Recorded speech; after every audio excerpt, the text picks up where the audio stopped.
सही एक मौसम होंदा है कूंजां दा गुजर होंदा है साडे इलाके दे विच कि पहाड़ां तो आउंदियां किसी होर बाहर दे इलाके तो और उस मौसम दे नाल आईयां कुछ दिनों तो बाद वापस चलियां गईयां।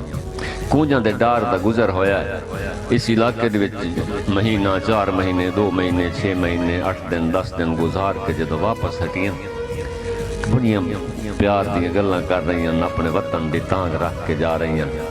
एक शिकारी ने तीर मारिया है, एक कूंज जख्मी होकर डह पई है, उन्हें पिछों गोल लैन वास्ते तुर पिया है, लेकिन वो ना किसी जगह ते छुप गई है। बड़ा तलाश करके थक पिया है, चली गई।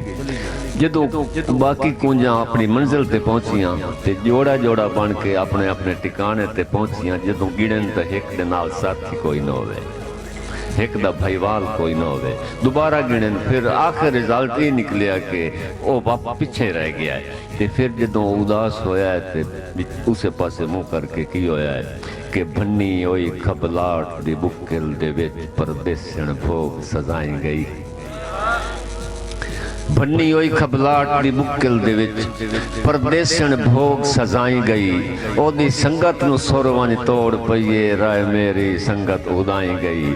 उतों हट पई हाशमी कूंज निमाणी, हाई दूर अडेंदी बाई गई। जदां टकरियां वतन दा वैन कितों ने जिंद दुआं दी निकल उठाई गई। उदों ओ बोलिए जदों रलियन हाँ नाल हाँ मिलाया, गले नाल गला लाया, खबलाट नाल खबलाट रलीए कि उसे तांग दे विच उदों टुर पईए, इदों टुर पईए।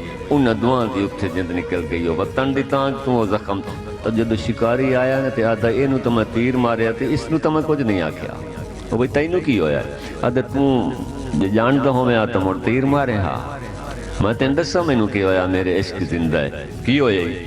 अदे के हथों मौत दे हाशमी साए वस मारे, मैथों सजण खसी नहीं सकिया।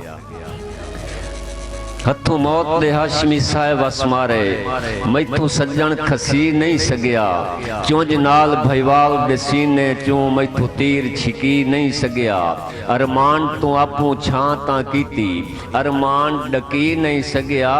ओ जख्म दी ताब तो मर गया, मैं तां निखड़ के जी नहीं सकिया।